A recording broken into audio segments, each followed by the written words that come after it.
मंजिल पर पहुंचकर लिखूंगी उन रास्तों की मुश्किलों के बारे में, उन रास्तों की मुश्किलों के बारे में, क्योंकि अभी तो आगे बढ़ने से ही फुर्सत नहीं, क्योंकि अभी तो आगे बढ़ने से ही फुर्सत नहीं। हाय गाइस, मैं अनीता आप सबके सामने तरुणा डिफेंस एकेडमी में पार्ट 3 लेकर आई हूँ। गुरुत्वाकर्षण का हम 2 पार्ट पढ़ चुके हैं। उसके बाद हम 3rd पार्ट में देखते हैं। 3rd पार्ट में बात करूं तो द्रव्यमान तथा भार की, कि द्रव्यमान और भार क्या होता है। तो मैं बात करूं द्रव्यमान की, तो ये जो पेन है इसका भी मार्कर है, इस मार्कर का भी क्या है, स्वयं का द्रव्यमान है। कोई भी वस्तु होती है वो जितना भी स्थान घेरती है वही आपका क्या कहलाता है, द्रव्यमान कहलाता है। यानी प्रत्येक वस्तु का स्वयं का क्या होता है, मास यानी द्रव्यमान होता है। अब मैं द्रव्यमान की परिभाषा की बात करूं तो इसकी क्या हो जाएगी, किसी वस्तु में उपस्थित द्रव्य की कुल मात्रा, यानी कि कोई भी वस्तु है उसके अंदर उपस्थित द्रव्य की कुल मात्रा, यानी वो कुल कितना स्थान घेरती है, उसको ही क्या बोलेंगे, हम द्रव्यमान बोलेंगे। द्रव्यमान को किससे लिखते हैं, स्मॉल m से।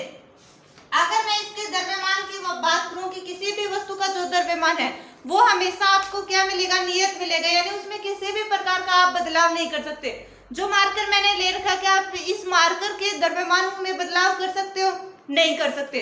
इसलिए हम बोल सकते हैं कि द्रव्यमान जो है हमेशा आपका नियत मिलेगा। अब मैं बात करूं द्रव्यमान की ऐसा यूनिट की, यानी इसका ऐसा ही मात्रक क्या है, तो द्रव्यमान का ऐसा ही मात्रक क्या हो जाएगा आपका, केजी।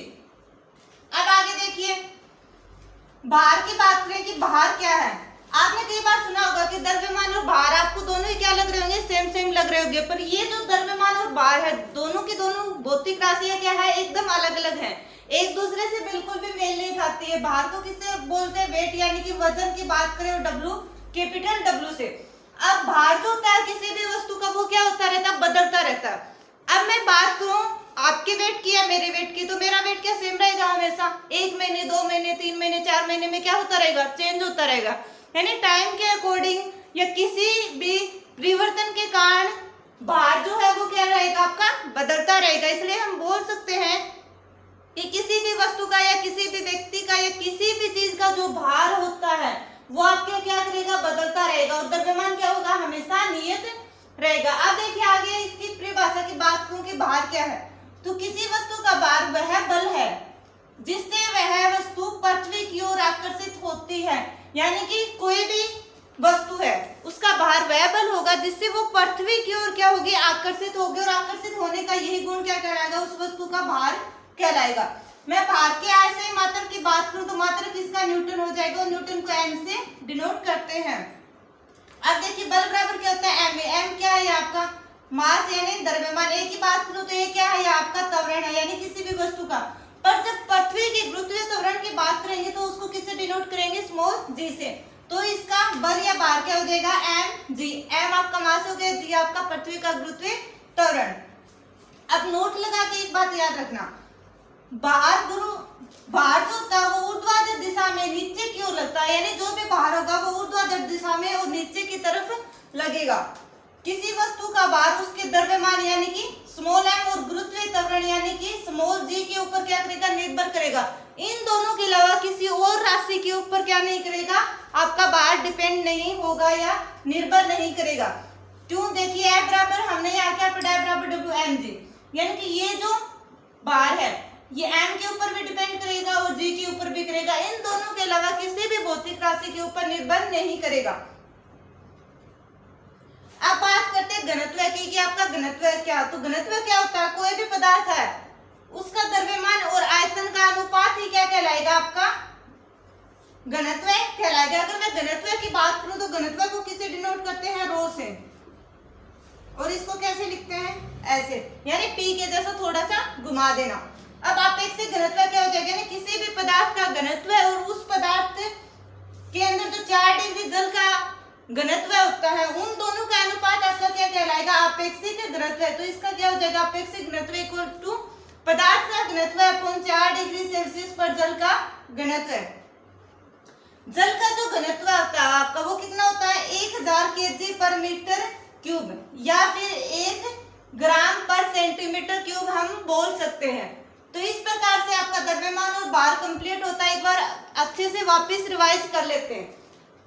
अगर मैं बात करूं द्रव्यमान की मास क्या होता है, तो सबसे पहले एक बात याद रखना कि आपका जो द्रव्यमान है वो क्या होता है, हमेशा नियत रहता है, और प्रत्येक वस्तु का स्वयं का क्या होता है, अपना द्रव्यमान होता है। इसके मात्रक की बात करूं तो ऐसे मात्रक केजी हो जाएगा। किसी वस्तु में उपस्थित द्रव्य की कुल जो मात्रा होती है वो क्या कहलाती है, द्रव्यमान कहलाती है। बात करूं भार की, तो भार को किससे लिखेंगे हम, W से। द्रव्यमान को किससे लिखेंगे, स्मॉल m से। तो भार क्या होता है आपका, बदलता रहता है, यानी टाइम के अकॉर्डिंग या किसी भी चीज के द्वारा बदलता रहता है। किसी वस्तु का भार वह बल है जिससे वह वस्तु पृथ्वी की ओर आकर्षित होती है, यानी कोई भी वस्तु होती है उस भार का एक ऐसा बल है जो क्या करता है, उसको पृथ्वी की ओर आकर्षित करता है। इसका ऐसा ही मात्रक आपका न्यूटन हो जाएगा, जिसको n से लिखेंगे। F बराबर हमने पढ़ा था, F बराबर क्या होता है, ma। m आपका मास है, ये आपका त्वरण है। तो हम यहाँ पर किसके बारे में बात कर रहे हैं, पृथ्वी की ओर आकर्षित। तो यहाँ पर हम वस्तु का त्वरण ना लेके हम क्या लेंगे, पृथ्वी का गुरुत्वीय त्वरण स्मॉल g। सो इसलिए क्या हो जाएगा, F बराबर W इक्वल mg। नोट लगाकर एक बात याद रखनी है, यानी कि भार जो है वो ऊर्ध्वाधर दिशा में नीचे की ओर लगता है, और किसी भी वस्तु का भार उसके द्रव्यमान और त्वरण के ऊपर क्या करता है, निर्भर करता है, अन्य किसी राशि के ऊपर निर्भर नहीं करता। अब बात करते हैं घनत्व की, तो घनत्व को किससे डिनोट करते हैं, रो से।